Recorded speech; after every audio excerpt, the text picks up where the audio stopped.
You want one? It's 8:15 a.m. It's 18-year-old Scott. If you want a promotion, you gotta earn it. I have decided who I want to be our new vice president of sales. Me. What do you say? Nick, please, we're in the middle of a meeting. Sorry. That's all right. I'll just attribute this to your drinking problem. I can crush you anytime I want.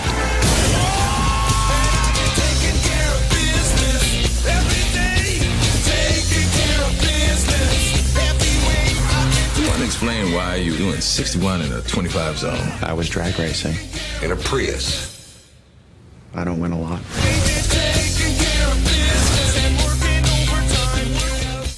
Hello, and welcome to another episode of ERG PowerTalk. I'm your host, Joe Santana. That was a clip from the 2011 Warner Brothers movie, Horrible Bosses. It's about three men who work in a toxic workplace and who see no other solution to their suffering than to murder their oppressive bosses. And it's a fun, dark comedy, but I would venture that while many people would not become crazy enough in their workplaces to plot the murder of their employer or some of their colleagues, that many of those laughters that people shed when they hear this movie have a lot to do with catharsis. As we move into an increasingly faster, stress-laden workplace, there are common things that happen everywhere. The stress levels just keep increasing, and these dynamic, fast-charging workplaces, conflicts are inevitable. They're part of the landscape. They affect everybody. And unresolved conflict can escalate, and it can lead to significant costs for the organization, and certainly a lot of loss of opportunity for individuals. And unfortunately, the chances for conflicts to occur increase in diverse environments due to the increase in tension that comes when you have people who have similarities and differences in their team. And even in communities like ERGs that are designed to be supportive, conflict will always rear its head from time to time, spoiling the ability for the community to work together to produce positive results for all. So as community leaders, what can you do to equip yourself with the tools needed to nip those negative outcomes of conflict in the bud? That's our topic for this episode of ERG Power Talk. And we have the perfect guest lined up to help us with this. But before we introduce our guest, let's take a moment to review our mission and acknowledge our supporters. This is ERG Power Talk, and I'm your host, Joe Santana. ERG Power Talk is your 21st century virtual forum for the exchange of great ideas and inspiration for ERG leaders, as well as others interested in supporting ERGs. With ERG Power Talk, there is no more waiting until the next conference and praying that you get the budget to travel to the conference to find great ideas and stimulation. Just subscribe and listen to thought leaders at your convenience. Before we begin, a quick note of thanks to our supporters: Elastic, Dollar General, Freighter Health and Wisconsin Medical College, Hiscox, Mass Mutual, Manpower Group, Tapestry, Federal Reserve System, Federal Reserve Bank of Philadelphia, MIT Lincoln Laboratory, Oshkosh Corporation, UL Solutions, and Sony Pictures Entertainment. Now, let's go straight to the program. She is an attorney by education who specializes in identifying and addressing workplace conflicts and preventing their negative impact on you and your organization's productivity and reputation. She's an expert in organizational change management, conflict resolution, and training and development. Now, within her extensive experience, she's got a lot of good tools. So she's going to share valuable insights and strategies that you can use to help foster a harmonious and productive environment for members of your communities. Hello, everyone. My name is Tabitha Liburd, and I am the founder of Marshall Do Consulting. I help leaders of diverse teams manage conflict so they can close the gap between issues and outcomes and create peaceful, productive, and profitable workplaces. Welcome to ERG Power Talk. It's a pleasure having you here. Thank you. So glad to be here. And I also want to welcome my co-interviewer for this episode, Cheryl Battles. Cheryl is Vice President, Global Diversity, Inclusion, and Engagement at Pitney Bowes. Cheryl, thanks for joining us today as well. Thanks, Joe, for having me. I'm looking forward to hearing Tabitha. So Tabitha, let's just jump right into it. Why did you enter the field of conflict resolution? What moved you in that direction? You were on the legal track and then you said, I want to go in this other direction. What motivated that? It was certainly a heart involvement. I was then Deputy Registrar of the Supreme Court in the Bahamas. And the rules changed to make case management involve mediation. So they sent all of us off for training. And I remember sitting in the sessions that I was mediating and watching this case referred from court for mediation just unfold before my eyes. And the power of mediation and conflict resolution was at the table. There were two parties who were referred by the court for mediation, and through discussion, they were able to resolve that conflict. When I asked if anyone wanted to make a gesture, I expected them to shake hands, and they hugged each other. And they signed that agreement and left. And that was one less case for the court to determine. And I got so excited at seeing people able to resolve an issue that concerns them rather than have a third party who is a stranger to the equation, the judge or the magistrate, make that decision for them. What do you think enabled the people involved to actually come to this kind of conclusion? I mean, hugging afterwards, that's even better than perhaps the best expectation. You know, Cheryl, I was actually scared when it happened. It floored me because I was then in training and my immediate thought was, is this safe? Right? But, you know, one of the tenets to my practice is understanding that relationships matter and understanding that conflicts usually arise from relationships. And in the definition of conflict itself, they recognize that relationships are involved.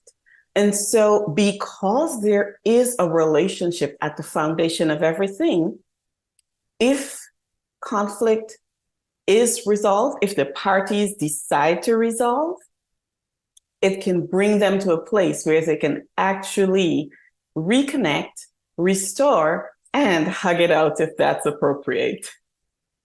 I love that. And it's so funny because I have so many friends that are attorneys and in the legal field. And to think of an attorney that actually gets people to hug each other as opposed to stirring the pot and getting them angrier at each other and headed toward litigation is a fantastic thing. You've completely changed my image of the profession just by that story. That's wonderful.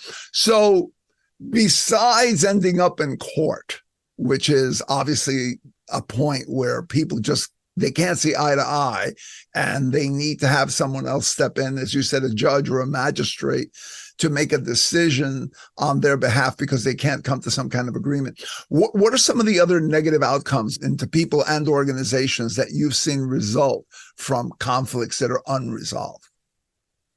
Joe, I take no pleasure in this, but I have seen an investment in over $5 million of software for an entire organization fail because the way it was rolled out did not take into account the change management tenets that needed to be observed. And so lack of commitment, lack of understanding the structure, lack of understanding the people who make up that structure, lack of understanding the people in the top tier and trying to get their buy-in so that they too would be involved in that. I've seen that happen. And as far as I know, that software was still never totally integrated. And so revenue was lost. I've also seen a brick and mortar business forced to close because the owner and founder did not understand how important systems were and did not understand that systems management is actually something that's necessary.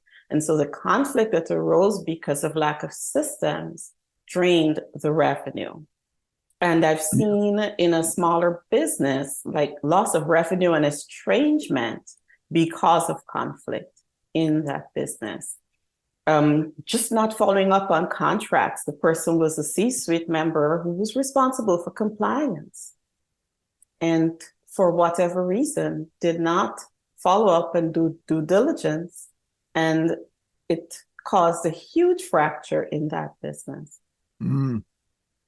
You know what I hear when you say that is that in a lot of these relationships or transactions, what's missing is the awareness that what we're dealing with is another human being with feelings, and that emotions are what drive behavior, not logic. The whole economic model that assumes that people act in a rational way and that all decisions are driven by rational self-interest falls apart when it meets real humans.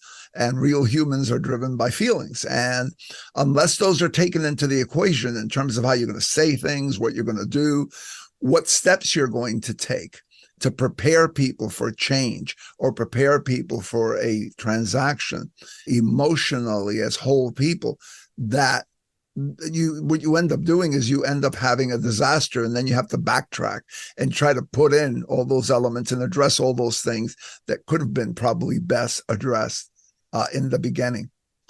So in your experience, when we get to people that are, let's say, their thinking models are different, the way that they see the world, the way that their experience has shaped how they interact with the world. When you get people that are different like that working together, what does that do to conflict when they come to the table and they are trying to negotiate a deal?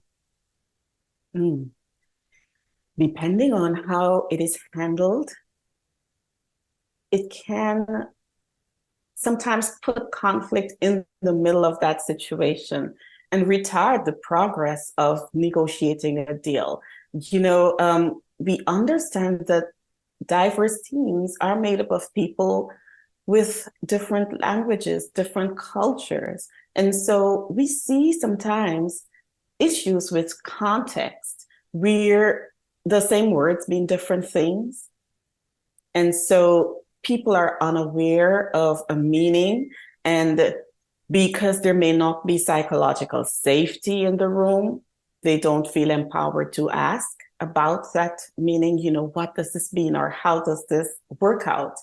It can cause distraction. Someone can be a little distracted because they're actually bridging cultures at the moment, and no one knows. I'm at the table, but I might be bridging cultures. I may be dealing with something else that's totally different, and it's in the room and you don't even know, right? Sometimes people are not aware that they're actually in the same conversation. And also, sometimes people are listening for and hearing different things that are being said in the room. That's a great point. Sometimes when we speak the same language, it makes it worse because we assume that because we understand the same language, that we're modeling the world the same way and we mean the same thing and we're saying the same thing when we're not. I really love that answer, Tabitha. And there was this phrase that really struck me.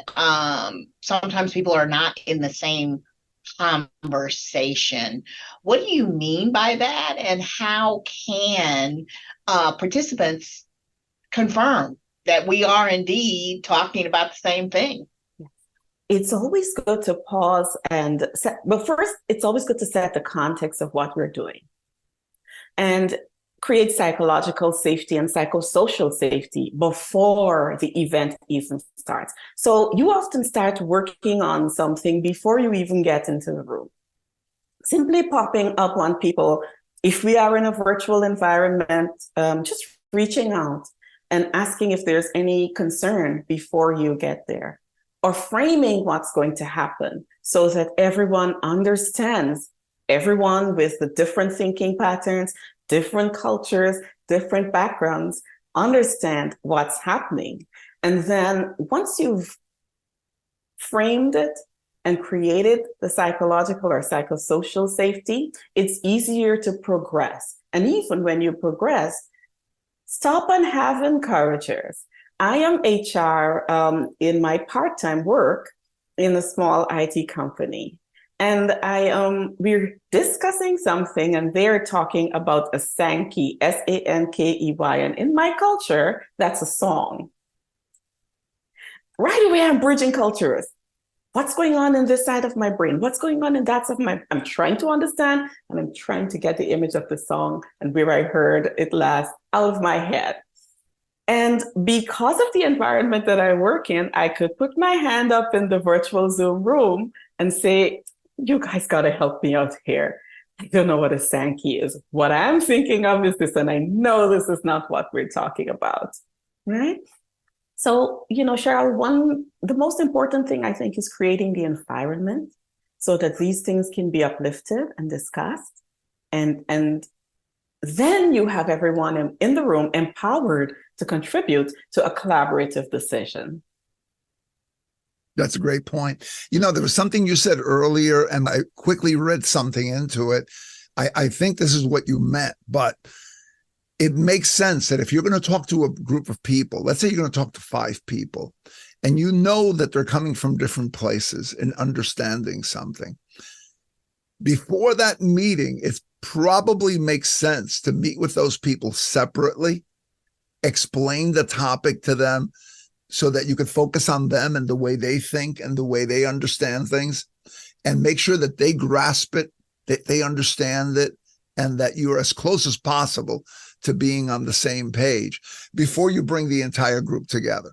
Because by the time you bring the entire group together, you've already established in their individual minds, this is what it is, and this is what we're aiming to do. This is the topic, right?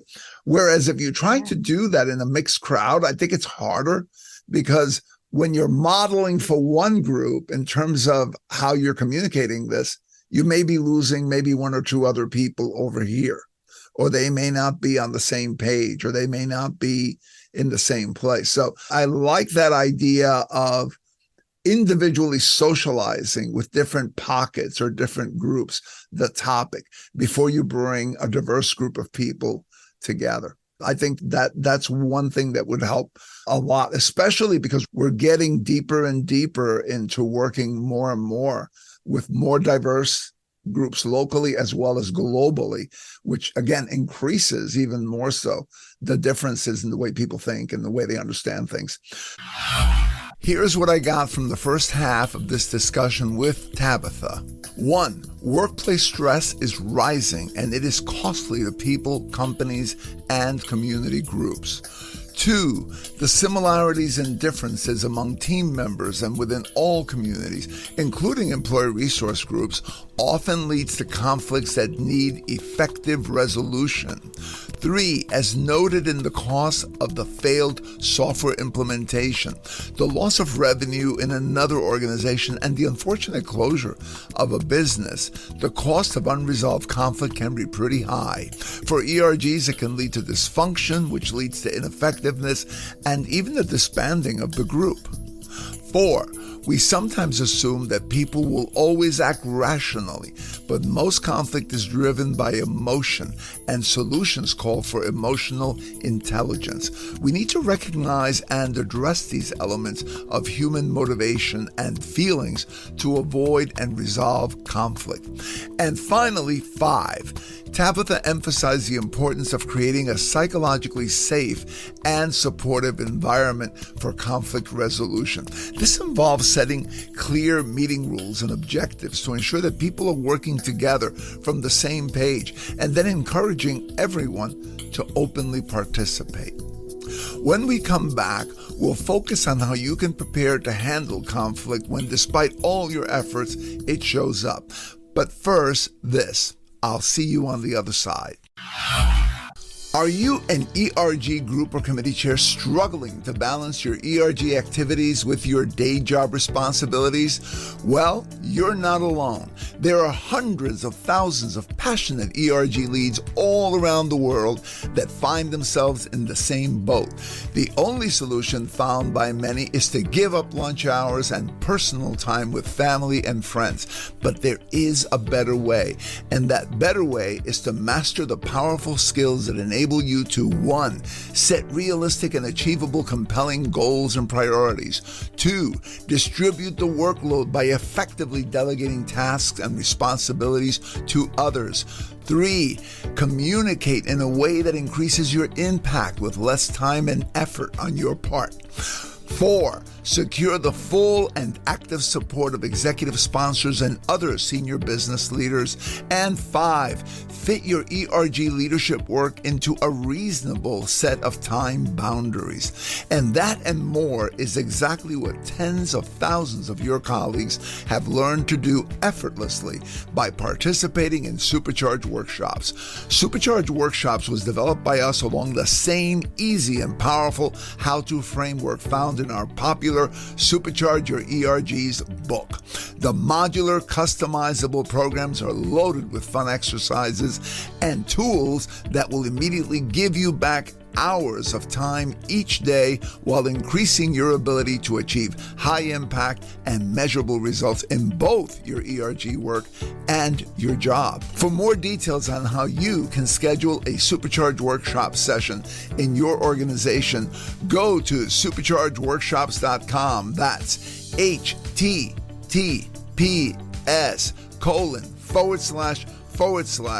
Supercharge Workshops, one word with no spaces.com. So don't suffer silently. Take that first step toward stopping your struggle today. Check out Supercharge Workshops. So no matter what you do to try to set things up so that they're all queued up and so that everybody's on the same page, during the actual encounters that you have with people within different types of groups, you may have moments where something goes off the rails a little bit and there's the beginning of a conflict is happening. How do you teach people to recognize those conflicts early? As soon as the match is starting to light, before you have a full raging fire, what are some skills that you can share that allow people to be able to see that and say, okay, this is beginning to get a little heated here. It's time to step in and take some action. I like to invite people to be like a sonar, detecting submarines before they strike. In that same way, detecting conflicts before they even bubble up. Because sometimes it could be stress, not conflict. Sometimes it could be no access to the tools that are needed, not conflict. So we want to first figure out what's happening, be sensitive to the relationships in our organization, understanding that they are different, encouraging early conversations, and then actually analyzing the incident and taking a step back from it. So being neutral in the space where you are going to analyze the incident. And once you're sure that it is conflict, and it probably is when your gut tells you so, you want to intervene. You want to do that quickly without avoiding it.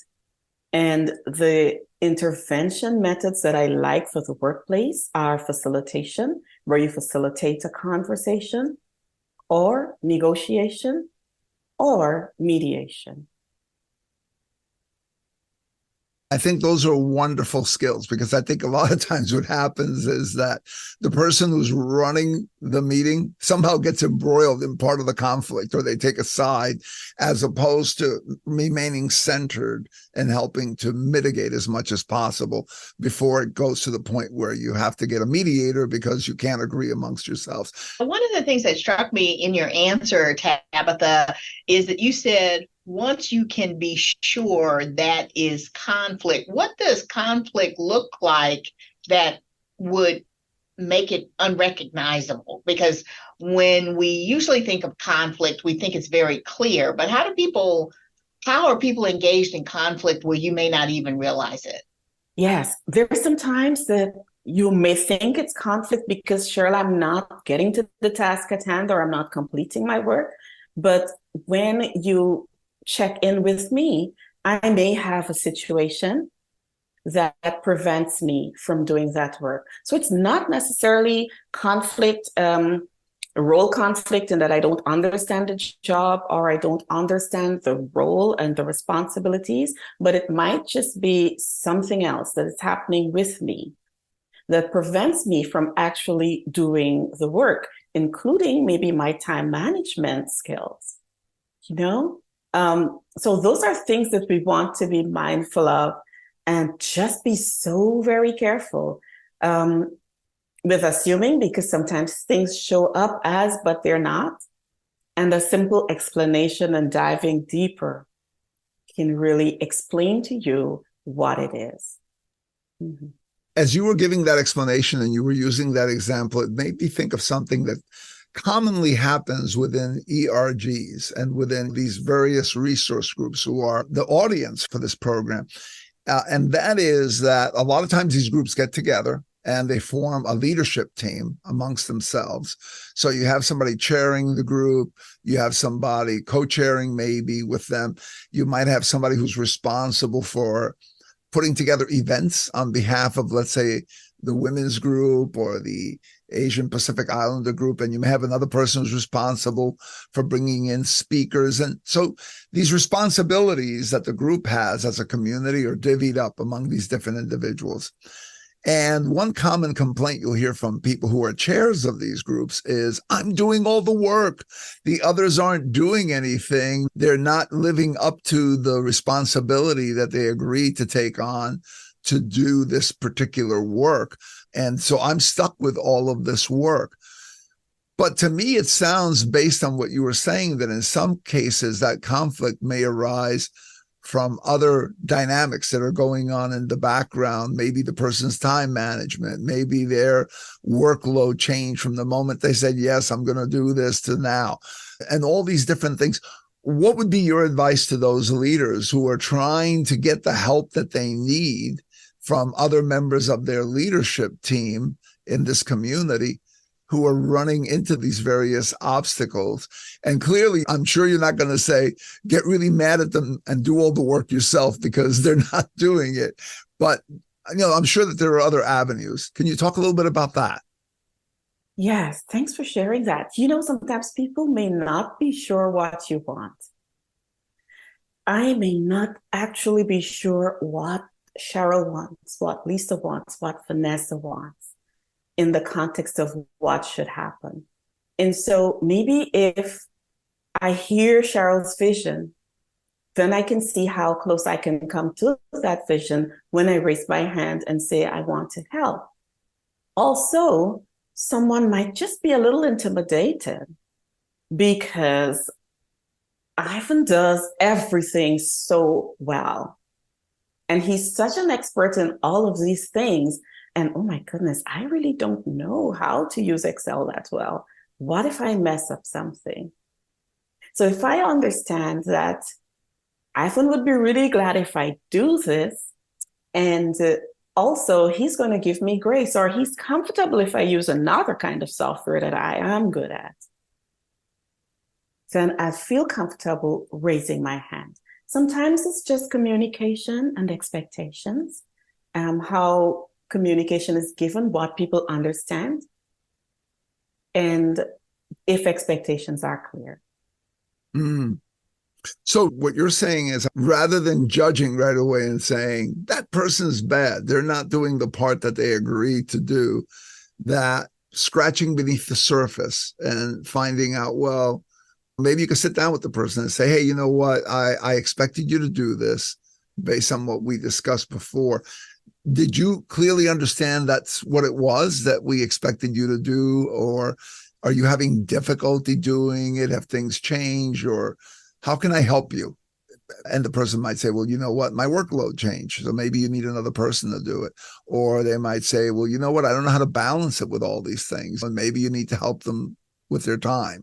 Or maybe they might say something along the lines of, you know what, I wasn't sure. I thought that what you wanted was this, but apparently what you want is this other thing. And that takes more time, or that's different, or that's not something I'm skilled at doing. Whatever the answer is, you get beneath it a little bit, as opposed to responding just to that surface assessment of, oh, they're not doing what they committed to doing, right? And I think that's great advice, because I think that at least will help people to break out of that logjam, and either they find somebody else, or they find that with a little bit of help, that person can perform a lot better. So that's really a good skill to develop. So Tabitha, if someone asks you to pick key skills that a person should learn in order to really be good, and let's say become 80% more proficient at handling conflict within their group, what are some of the skills that you would pick, and why? I always pick knowing how to be fluent in all 5 conflict styles. There are 5 conflict styles.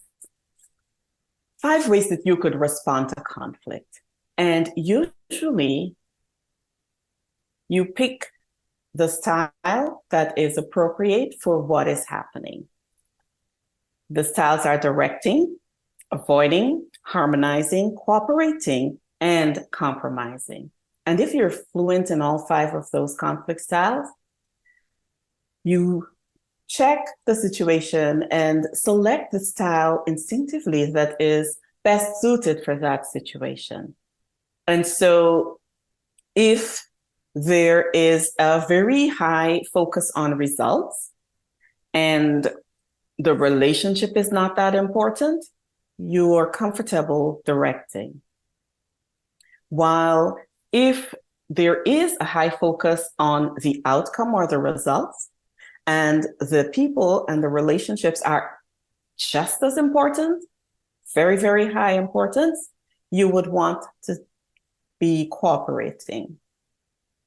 And so there's a little chart where those styles are plotted along with the circumstances where each style is most useful. And I really, really love when leaders see that and embrace it as a way of reacting, because it's a safety net. It helps you, Joe, to be sure that you are approaching the conflict in the best way possible, so that you show up in the best way possible for the situation.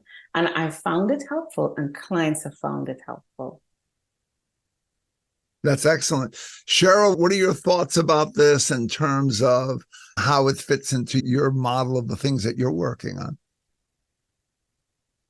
It certainly makes sense. I mean, the core definition in many ways of equity is meeting people where they are.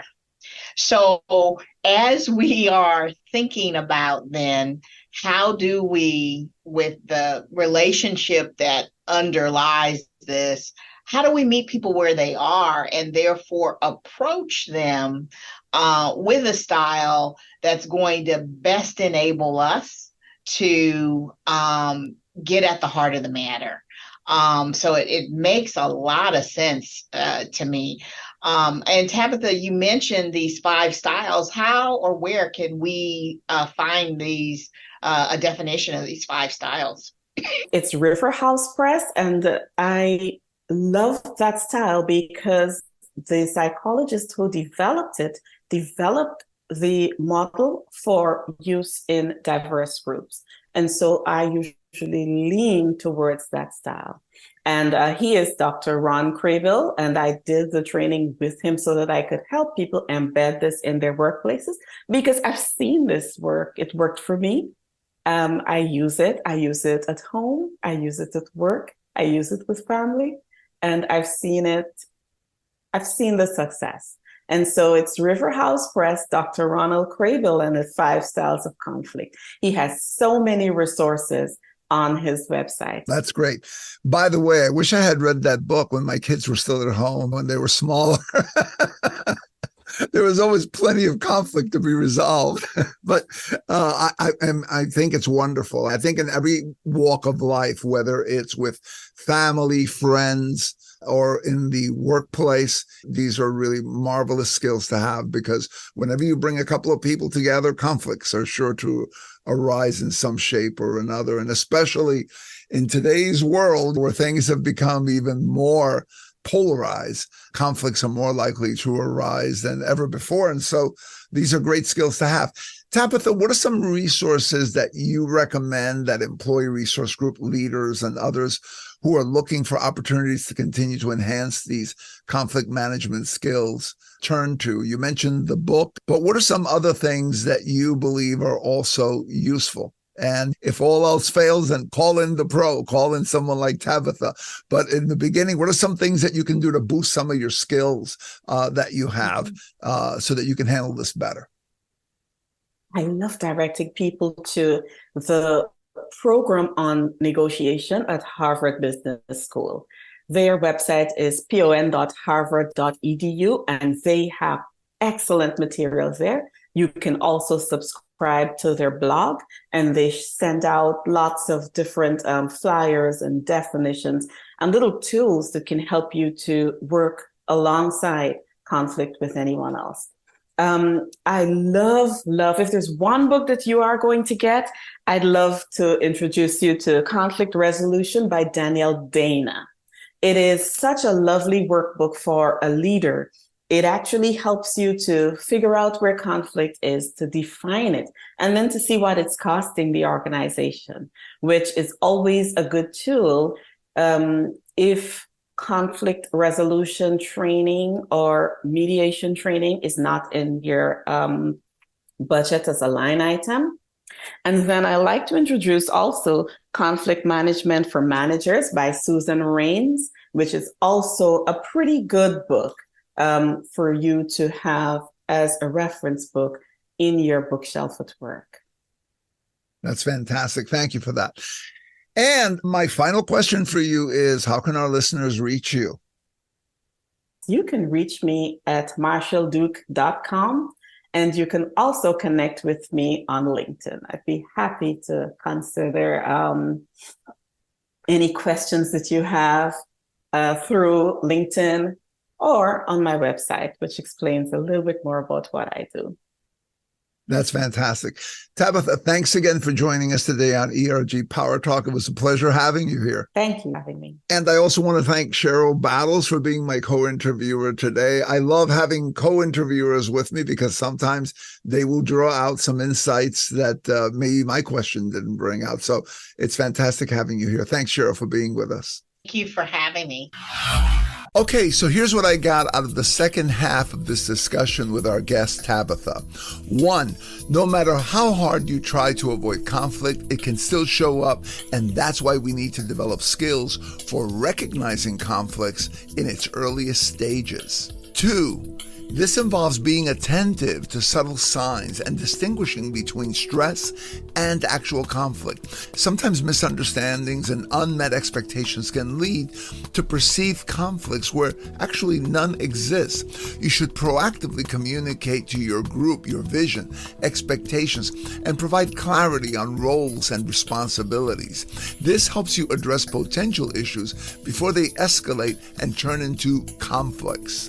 3, as a leader of a group, your response to conflict is very important. Rather than immediately judging or blaming individuals for not fulfilling responsibilities, you should adopt a proactive and empathetic approach. This involves engaging in open conversations to understand the root causes, such as workload changes or skill gaps, and then together you can find collaborative solutions. 4, Tabitha shared with us 5 ways for handling conflict. They are directing, avoiding, harmonizing, cooperating, and compromising. As a leader, you should familiarize yourself with each of these approaches and strive to become skillful in choosing and using the most suitable approach based on the situation and what you're trying to accomplish.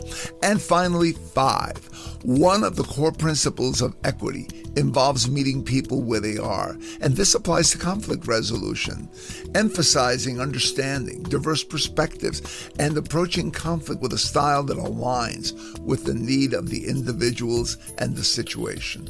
In the midst of all this conflict surrounding us today, it's so easy to believe that unity, peace, and success are unattainable in our groups, companies, communities, or families. However, Mahatma Gandhi once wisely reminds us that peace is not the absence of conflict, but the ability to cope with it. This ability to cope with conflict is not an innate trait, but a set of skills that we can acquire.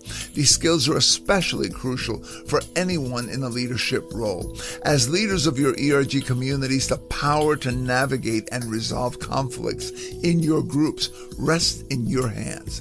So I challenge you to embrace the wisdom of Gandhi's words and equip yourselves with these valuable skills so that you can become the architects of positive change within your communities. Let's build a future where conflicts are not obstacles that stop our groups from succeeding, but rather the stepping stones toward a brighter and more successful tomorrow. Thank you for tuning in to ERG Power Talk. If you enjoyed and got value out of this program, please like us and leave a favorable review at your podcast provider's site. Also, invite others to listen to the show. By the way, contact me if you're looking for an ERG Symposium keynote or a leader for your strategy workshop, new chair onboarding, and or ERG bootcamp. I can run these for you either in person or in a virtual setting. Also, for more great ideas and tips for your ERGs, get my books, Supercharge Your ERGs, 18 Tips to Power Up Your ERG/BRG Strategy, and the new DEI and ERG Frontier, how you and your efforts can rise and thrive in the new world of constant disruption. Both available on Amazon.com. I'm Joe Santana. Thanks again for tuning in.